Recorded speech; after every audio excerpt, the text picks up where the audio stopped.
നമ്മൾ ഒരുപാട് വെജിറ്റേറ്റീവ് പ്രൊപ്പഗ്യൂളിനെ കുറിച്ച് പഠിച്ചു. ഓരോ പ്ലാന്റ്സിലും കാണുന്ന ഡിഫറെൻറ്റ് വെജിറ്റേറ്റീവ് പ്രൊപ്പഗ്യൂൾ എങ്ങനെയാണ്, അവരെങ്ങനെയാണ് അതിനെ റീപ്രൊഡ്യൂസ് ചെയ്യണേ എന്നൊക്കെ നമ്മൾ പഠിച്ചു. അപ്പോൾ ഇതൊരു നാച്ചുറൽ മെത്തേഡിൽ വരുന്ന വെജിറ്റേറ്റീവ് പ്രൊപ്പഗ്യൂളാണ് നമ്മൾ ഇത്ര നേരം പറഞ്ഞുകൊണ്ടിരുന്നത്.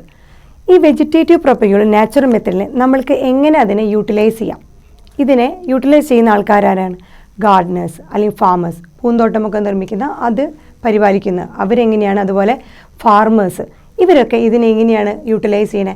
ഇവർ യൂട്ടിലൈസ് ചെയ്യുന്നത് ഇവരുടെ ഈ പ്രോപ്പർട്ടി, ഈ വെജിറ്റേറ്റീവ് പ്രൊപ്പഗ്യൂൾ വെച്ച് മാക്സിമം നമ്പർ ഓഫ് സ്പ്രിങ്സിനെ അല്ലെങ്കിൽ പ്ലാന്റ്സിനെ പ്രൊഡ്യൂസ് ചെയ്യാനുള്ള ഇവരുടെ ഈ എബിലിറ്റീനെയാണ് അവർ എക്സ്പ്ലോയിറ്റ് ചെയ്യുന്നത്.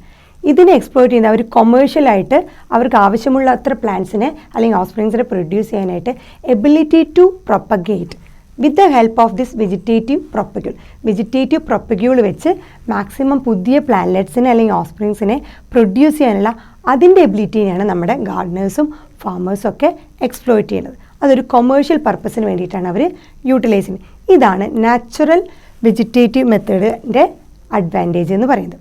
ഇനി ആർട്ടിഫിഷ്യൽ ആയിട്ടുള്ള മെത്തേഡുകൾ വേറെ കുറച്ചാണ്. അതെന്തൊക്കെയാണെന്ന് നമുക്ക് നോക്കാം.